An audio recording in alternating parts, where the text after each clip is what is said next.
Hi everyone, welcome to my channel. ఇక్కడ కనిపిస్తున్నది కదా బిర్యానీ. అది ఎలా చేయాలో చూద్దాం సింపుల్గా ఈజీగా. ముందుగా అయితే ఇలా మనం బిర్యానీకి కావాల్సినటువంటి ఇంగ్రీడియంట్స్ అన్నీ మన దగ్గర ఉన్నవి అనమాట. అలాంటివన్నీ కూడా ఇలా ముందుగా కట్ చేసి పెట్టుకోవాలి. ఇది ఎందుకంటే బ్యాచిలర్స్ కోసం కానీ న్యూలీ మ్యారీడ్ కోసం కానీ ఈజీగా ఉంటుందని చెప్తున్నాను. కనపడుతున్నాయి కదా మీకు పుదీనా, అలాగే ఆనియన్, అల్లం వెల్లుల్లి పేస్ట్ కోసం రెడీ చేసి పెట్టుకున్నాను. తర్వాత ఒక గిన్నెలో బాస్మతి రైస్ లేకపోతే మా నార్మల్ రైస్ అయినా సరే ఇలా కడిగి నానబెట్టి ఉంచేసుకోవాలి. ఈ లోపల ఎలక్ట్రిక్ కుక్కర్లో ఈజీగా చేయొచ్చు అనమాట. బ్యాచిలర్స్ కోసం కానీ న్యూలీ మ్యారీడ్ అని చెప్పాను కదా, ఈజీగా చేసుకునేది. దీంట్లో ఆయిల్ వేసేసి మన దగ్గర ఉన్నటువంటి బిర్యానీ మసాలాలు ఉంటాయి కదా, బిర్యానీకి కలిపేటువంటి ఇంగ్రీడియంట్స్ ఏముంటే అవన్నమాట మన దగ్గర. ఇప్పుడు ఇక్కడ గరం మసాలా కానీ బిర్యానీ మసాలా కానీ ఏదైనా పర్వాలేదు. ఇప్పుడు ఇక్కడ బే లీఫ్ వేస్తున్నాను, అంటే బిర్యానీ ఆకు, అలాగే షాజీరా, ఈ పువ్వు, అనాస పువ్వు ఇలాంటివన్నీ ఉంటాయి కదా, అవి ఏ ఉంటాయి అవి, లవంగ మొగ్గ, యాలకులు ఇలాంటివన్నీ అనమాట. నల్ల జీలకర్ర నా దగ్గర ఉన్నవన్నీ వేసేసాను అనమాట. ఇవి వేసిన తర్వాత అల్లం వెల్లుల్లి పేస్ట్ రెడీ చేసి పెట్టుకోవాలని చెప్పాను కదా, అవి కొంచెం వేగిన తర్వాత ఈ అల్లం వెల్లుల్లి పేస్ట్ కూడా వేసేసి కొంచెం బాగా కలిపి ఇందాక కట్ చేసి పెట్టుకున్నటువంటి ఉల్లిపాయ కట్ చేసి పెట్టుకున్నటువంటివన్నీ వేసే ముందర కొంచెం బిర్యానీ మసాలా కానీ గరం మసాలా కానీ వేసి దాని తర్వాత ఇలా పుదీనా వేయండి. పుదీనా వేసేసి పుదీనా కొంచెం లైట్గా ఫ్రై అయిన తర్వాత ఇప్పుడు మనం కట్ చేసి పెట్టుకుంటే వెజిటబుల్స్, నేను ఇక్కడ బీన్స్ తీసుకున్నాను, అలాగే కొంచెం క్యారెట్ అనమాట.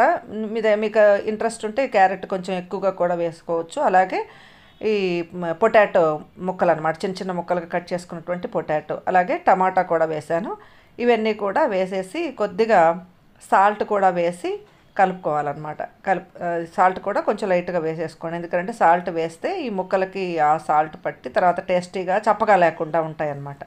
సో ఇవన్నీ కూడా ఇలా వేసేసుకొని కొంచెం కలిపేసి మూత పెట్టి కొద్దిగా కుక్ అవ్వనివ్వండి. కుక్ అయితే బాగుంటుంది, ఇలా ఆయిల్లో కుక్ అయితే బాగుంటుంది. తర్వాత ఇది 1 or 2 minutes చూసుకొని, మాడకుండా చూసుకోవాలి దీన్ని. ఇలా చూసుకొని మళ్ళీ ఇంకొకసారి కలిపేసేసి మీ దగ్గర ఉంటే కనుక పచ్చి బఠానీలు అలాంటివి కూడా వేసుకోవచ్చు.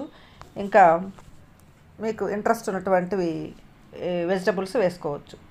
తర్వాత ఇందాక మనం నానబెట్టి ఉంచుకున్న రైస్ ఉన్నది కదా, ఆ రైస్ని వేసేసి 1కి 2 వాటర్ పోయి, అంటే 1 కప్పు రైస్ తీసుకుంటే 2 cups వాటర్ వేస్తే మంచిగా ఉడుకుతుందన్నమాట. ఇంకా బాగా ఇది పొడి పొడిగా ఇంకా గట్టిగా రావాలి అని అనుకుంటే మాత్రం ఇంకా తక్కువ, ఇంకొంచెం తక్కువ, 1/2 గ్లాస్ తక్కువ నీళ్ళు పోసేసుకోండి. నేను మాత్రం మంచిగా ఉడుకుతుంది బాగుంటుందని చెప్పేసి 1కి 2 వాటర్ వేసానమాట. అంటే 1 కప్పు బియ్యం తీసుకుంటే 2 cups ఆఫ్ వాటర్ వేయాలన్నమాట, అదే కప్పుతోటి. ఇలా వేసేసి మళ్ళీ ఇంకా కొంచెం సాల్ట్ వేయండి. ఇప్పుడు ఇంకా కొంచెం సాల్ట్ వేసేసి కలిపి మూత పెట్టేసేయండి. మూత పెట్టిన తర్వాత మధ్య మధ్యలో తీసి చూసుకుంటూ ఉండండి. నేను ఇలా ఇప్పుడు ఆవిరంతా ఈ కెమెరాకి వస్తుందని చెప్పేసి కొంచెం నెమ్మదిగా తీసాను అనమాట. చూసుకోండి, ఆ వాటర్ టేస్ట్ చేసుకోండి మీరు. సాల్ట్ వేసిన తర్వాత వాటర్ ఏ టేస్ట్లో అయితే ఉంటుందో మనకి ఫైనల్గా మనం చేసుకునేటువంటి బిర్యానీ కూడా అదే టేస్ట్లో వస్తుందన్నమాట. నేను సాల్ట్ వేసిన క్లిప్పింగ్ మర్చిపోయినట్టున్నాను. ఓకే, తర్వాత చూడండి, ఇలా కొంచెం వాటర్ ఉన్నది ఇంకా దగ్గరకు వస్తున్నది అని అన్నప్పుడు బాగా కలిపేసేయండి మీరు. ఎందుకనంటే ఇప్పుడైతే ఏంటంటే ఈ రైస్ అనేది కట్ అవ్వదు, అలాగే ముక్కలన్నీ ఒక చోట అలా లేకుండా ఉంటుందన్నమాట. ఇదే చూడండి, ఫైనల్గా బిర్యానీ లుక్ అయితే ఇలా వచ్చిందనమాట. చాలా బాగుంది కదా. ఇది కూడా కుకింగ్ నుంచి కీప్ వామ్లోకి వచ్చేసింది.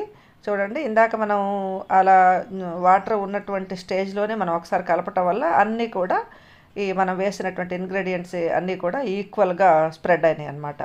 ఇదనమాట ఈజీగా బిర్యానీ వండేటువంటి విధానం. ఈ బిర్యానీ కుక్ అయ్యే లోపల నేనైతే ఇక్కడ కూర్మా అయితే చేసేసాను. కూర్మా కూడా అంతేనండి, ఒక కుక్కర్లో ఆయిల్ వేసేసుకొని ఈ బిర్యానీ ఇంగ్రీడియంట్స్ అన్నీ వేసేసుకొని తర్వాత ఈ ఆలు ముక్కలు వేసుకొని మనం వాటర్ వేసేసి ఉడికించుకోవడమే.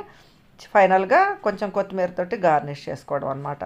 ఇలా చాలా ఈజీగా మీరు బిర్యానీ ప్రిపేర్ చేసుకోవచ్చు.